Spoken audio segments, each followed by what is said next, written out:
మన ఇండియాలో పేదవాళ్ళకి న్యాయం జరిగేది. రీసెంట్గా జరిగిన ఇన్సిడెంట్, ఈ చిన్న పాపని చంపడం జరిగింది రీసెంట్గానే. వాళ్ళు రజాకారులని వాళ్ళని చిన్న చూపు చూసి చంపడం జరిగింది. వాళ్ళు పేదవాళ్ళు, అండ్ దాంతోపాటు వాళ్ళు రజాకారులని వాళ్ళని చిన్న చూపు చూడడం జరిగింది.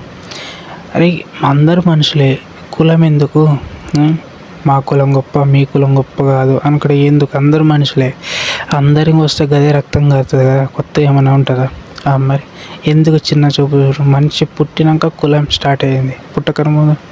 మరి ఇప్పుడు అతను పొలిటీషియన్ కాబట్టి అతన్ని తప్పించే ప్రయత్నంలో చేయడం జరుగుతుంది. వీళ్ళు పేదవాళ్ళు కాబట్టి వీళ్ళకి న్యాయం జరగదు. ఎందుకంటే పేదవాళ్ళతోటి ఎవరికి లాభం లేదు. అదే రాజకీయ నాయకుడికి, డబ్బున్నోడికి తోటి లాభం ఉంటుంది కాబట్టి, ముడుపులు అందుతాయి కాబట్టి వాళ్ళ సైడ్ ఉండడం జరుగుతుంది. పేదవాళ్ళని అయితే దేకరు, ఎందుకంటే పేదవాళ్ళ నుంచి ఏం రాదు కాబట్టి పట్టించుకోరు అంతే. అదే జరిగింది. ఇప్పుడు ఒక ప్రాణం పోయింది, ఒక పాపది. ఆ ప్రాణంకి న్యాయం జరగాల అంటే ప్రాణం తీసుడు అంత ఈజీ అయిపోయింది.